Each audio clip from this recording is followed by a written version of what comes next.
Hey, welcome back to another episode from Life of Living Well. My name is Richard. Before I dive into the topic for you this week, I do like to say, if you'd like to know what this community stands for, Life of Living Well, you can check it out on our website at www.lifelivingwell.com. And if you also want to see some of the articles that come with this podcast every week, you can sign up on the website by just enter your email, and you will be the first person to notify every time we publish an article on the website. If you have a suggestion or topic, you can also send it to me through the website. And if you use the contact me form, I can pick it up and find the time to review it. So let's dive into the topic we have for this week without taking much of your time. The topic that I'm looking at this week is what I call unique benefit of continuous learning in the modern day. For the last few weeks now, we've been looking into anything relating to learning, expanding us, taking us from our comfort zone, or the benefit that comes from rising up early in the morning and prioritize personal growth. And there's a reason for it. As we come into the end of the year, many people make load of resolutions, and the question is why they do not follow it through. So perhaps it's better to set goals or targets or what we want to make happen in the following year. So these topics is just serving as a reminder for us in a way that can encourage us, can validate us, can create a passion within us, or instigate it in a way that we can rise up to the challenge. So this week I'm looking into unique benefit that continuous learning in the modern day can bring to our life. As we normally do, we take one individual inspirational quote and then we build around it. So this time we are taking for one of the great Stoic philosopher called Heraclitus, and he put it this way: the only thing that is constant is change. Nothing else is constant in this world than change. Even life, death are part of change, and you and me are part of change. Your friends, your family, your change, your job, your business is part of change, and these things will go through different permutations and transformations with time. So the question is, through the attitude toward continuous learning will help us to transcending through those changes that happen. Often when people think about continuous learning, it is all related to the workplace, and these are far from the truth. Yes, the workplace are the place where it's more laudable, emphasis is put onto it, but it's more relevant in our own personal life at the same time. Change is an opportunity or challenge depending on where you are in life. Some people will see it as an opportunity, some people will see it as annoying, and it all depends where we are in life. So one of the great American presidents once said, Abraham Lincoln once said, I shall study and prepare, and one day my chance will come. He's talking about continuous learning. And so many times opportunities comes. We say we want it, but we didn't prepare for it. So it's keep us through. But the person that already prepared, it's easy for this kind of person to exploiting the opportunity that arise to them, because all around us is full of the opportunities. But unfortunately, we always looking far ahead or looking to somebody else's garden, and we want our garden to build the same, even though when we didn't do anything to make our garden look the same.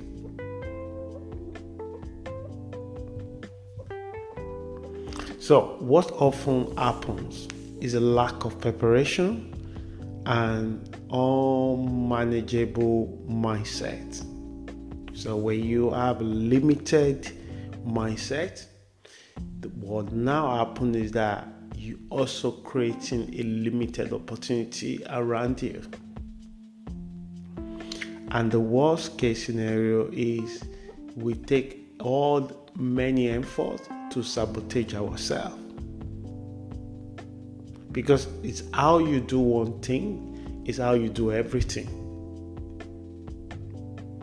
So take for example, individual struggling with money, but they lacking the ability to account for how the money was spent. So this kind of person may continue to believe that not earning enough money was the reason for their poverty. But in reality, it could be one of the reasons, but it does not shed light on what and how they are spending their money. So giving such a person more money would not resolve their bad money management behavior. So poverty has its own challenges, and it often attracts lower vibrations, such as poor friends, encouraging such an individual to waste their restricted and limited resources.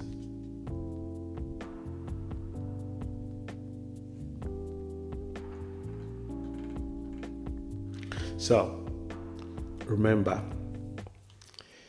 the idea of this podcast is to look at the unique opportunity and the benefit that are associated to continuous learning.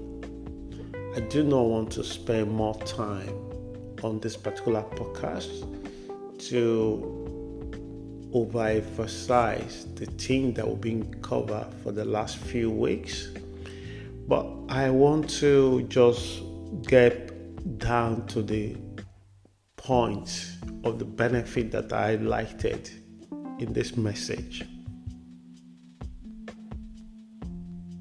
So, encouraging you to take a unique approach to continuous learning.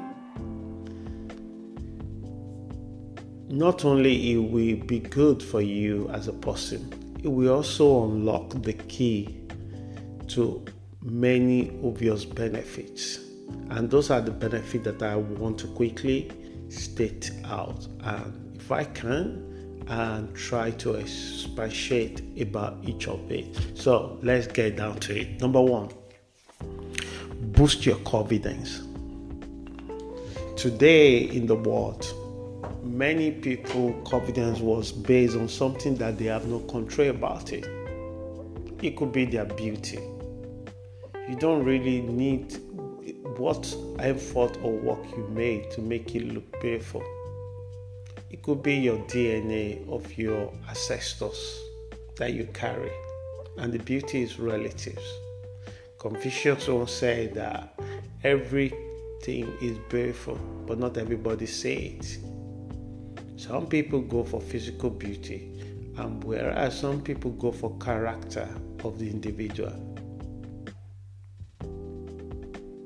So boost your confidence, not just based on things that are given to you or status that you accumulate based off your intelligence or position in the society.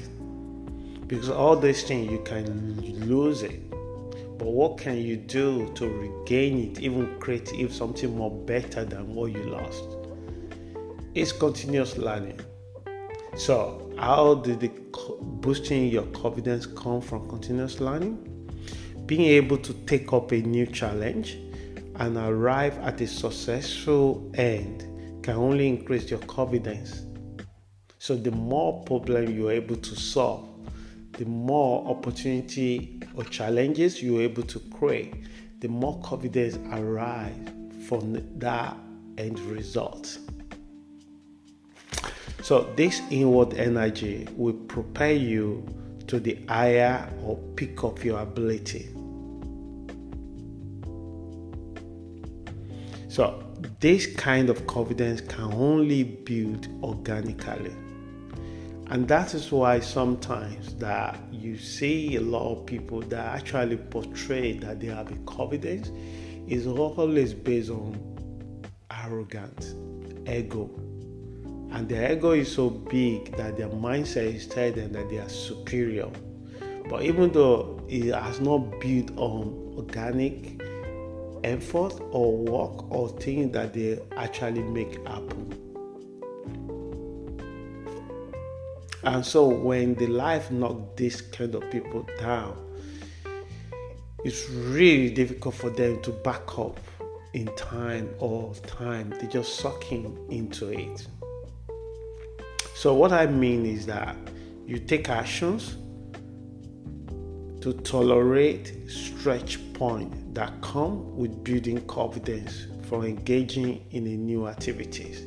If the baby worry about falling down, that kind of baby will never walk.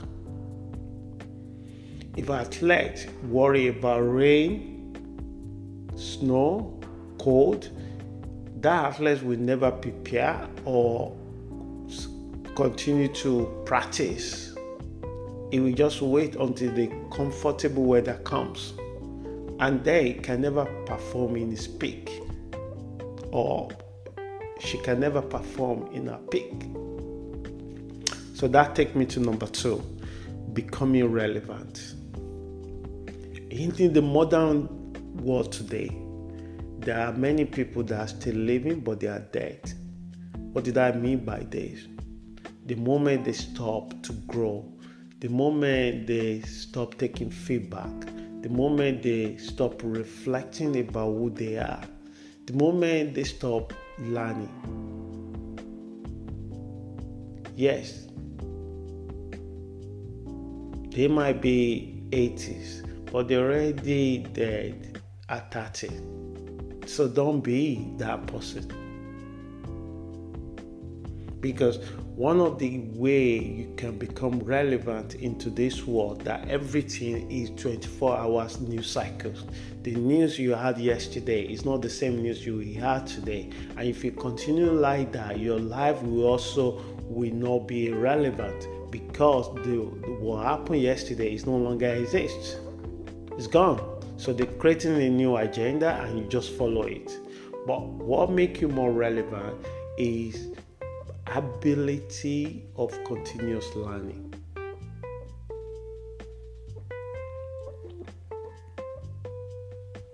So how can one become relevant in the modern world? Well, the only skill that would be important in the 21st century is the skill of learning new skills.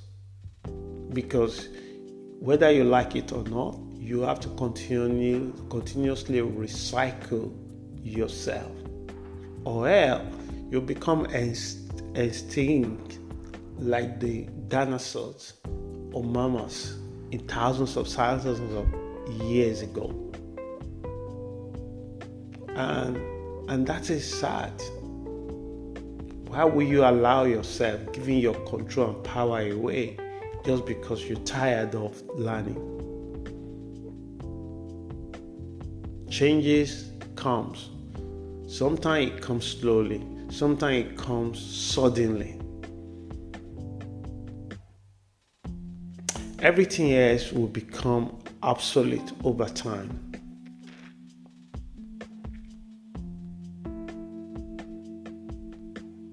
I like the way Peter Drucker put it. He put it simply, the only skill that will be important in 21st century is the skill of learning new skills, or everything else will become obsolete over time. And today, you can't just be a mechanic. You also have to be the kind of mechanic that can deal with the digital automobile vehicles.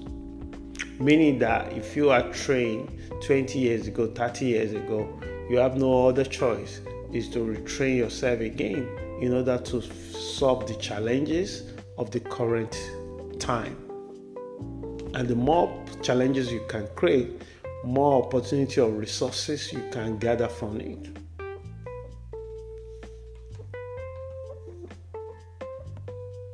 Number 3, becoming curious and acceptance of change.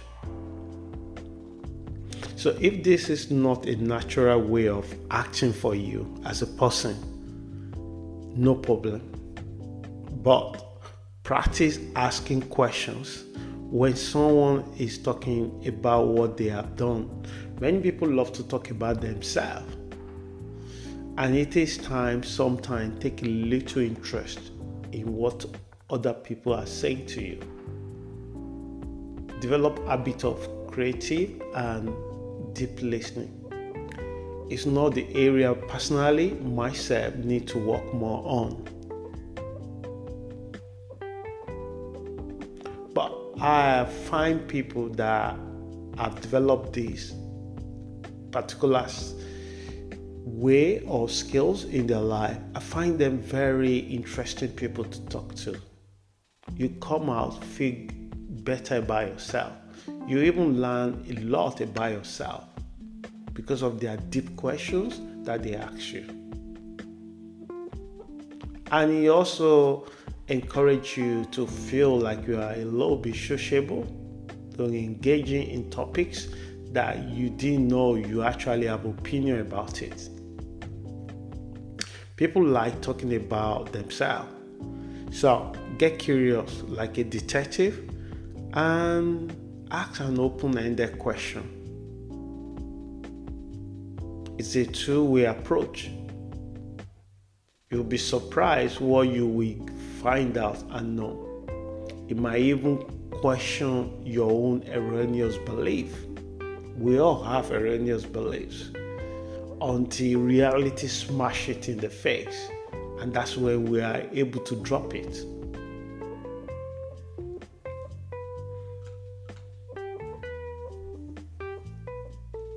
Someone asked Confucius, how can someone develop wisdom? He said, through imitations. If you know someone wise, if you consider somebody is understanding and wise, another way you can arrive today is to imitate what they're doing. If they engaging in self-discipline, is to work in self-discipline in yourself. If they engaging in reading, you should do the same if you have not been doing that. If you're engaging in integrity and speaking truth, you should look into yourself and see how you can speak the truth and make sure that the value that you like in that person, you can imitate it in yourself. That's one way of developing wisdom. The second way Confucius said is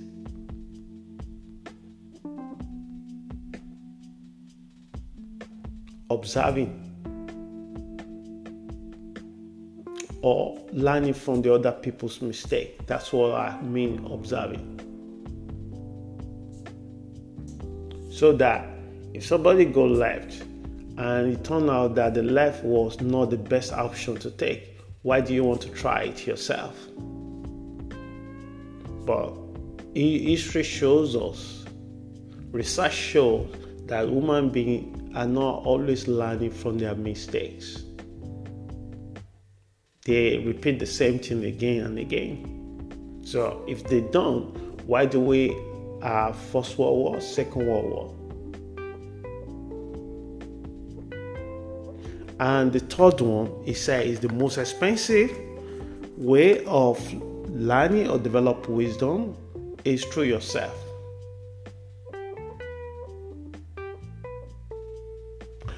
So that takes me to number 4, I believe.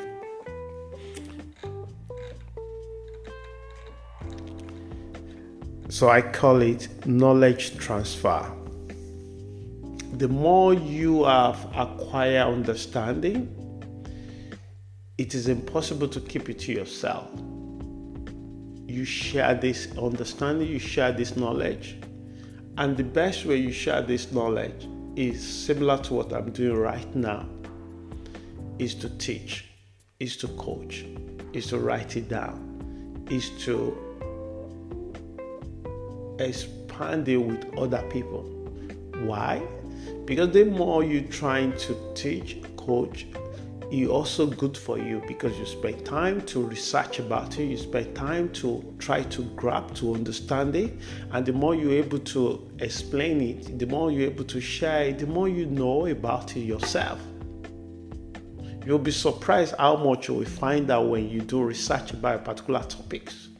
Every time I'm excited that I have a topic to talk about and I begin to do research about it, I begin to find so many things that it wasn't an insight for me myself. So this is what I mean by knowledge transfer. Because the more people you share knowledge with, the better you become at it yourself. You know, there is a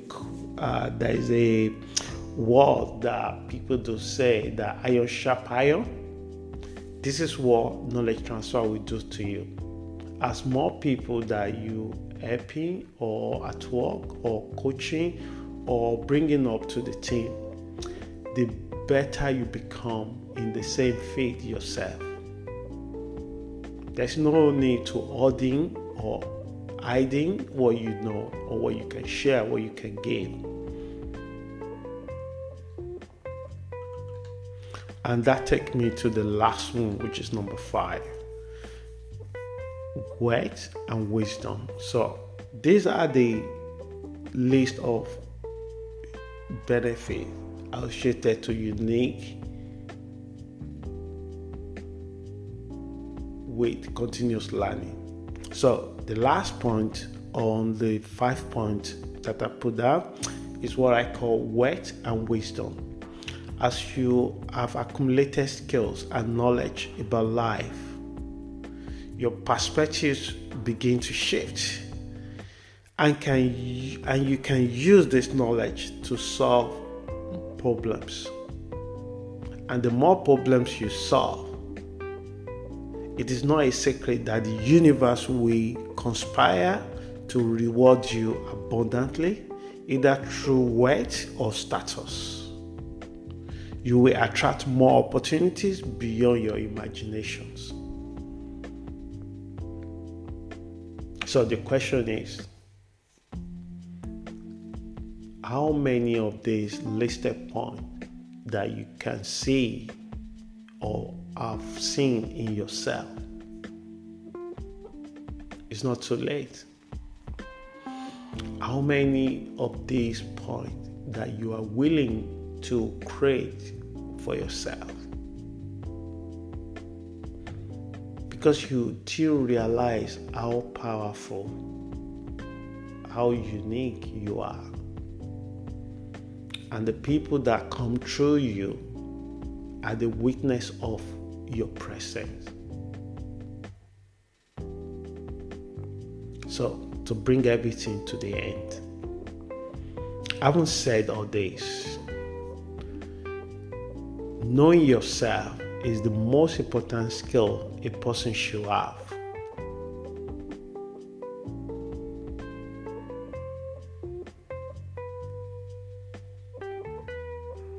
Einstein said, You should not compare fish and monkey who can climb the tree faster, because you have to consider the environment each of these two objects belong to. The fact that your friend can do 3 or 5 things together at one time, or they are doing these things, and you are comparing because you are raised the same way, or you are the same age, or you went to the same school, and this disheartening you, as you listen to me right now, I want to tell you, stop. Stop. Don't compare yourself with anyone. Spend time to know yourself, your limits. Perhaps you can only manage to do one thing at a time, but do that one thing, do it really well. Do it well. Practice about it. And let go the things that you cannot do. The thing is, a lot of people don't know themselves. They don't know what they want. They know what they don't want. But they have not spent time, because it takes 3 times more to spend time to figure out what you really, really want. If you ask people to tell you 3 things they don't want, they can just say it straight away.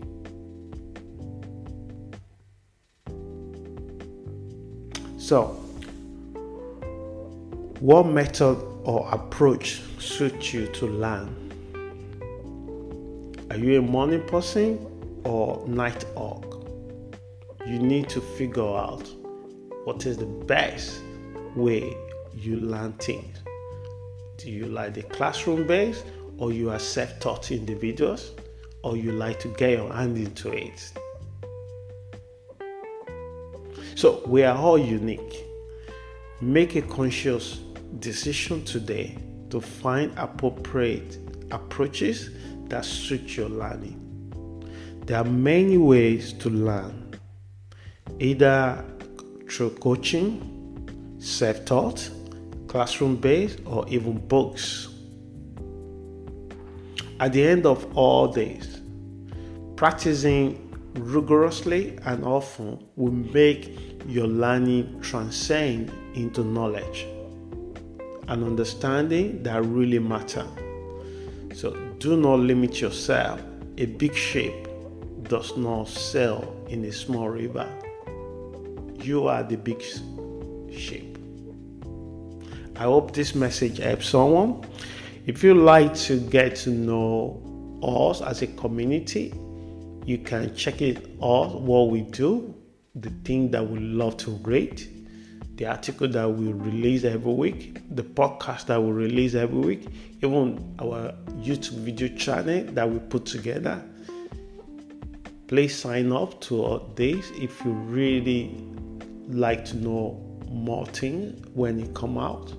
And thank you for all your support throughout the year. I hope you have a wonderful week. Until next time, please stay safe and see you soon. Ciao.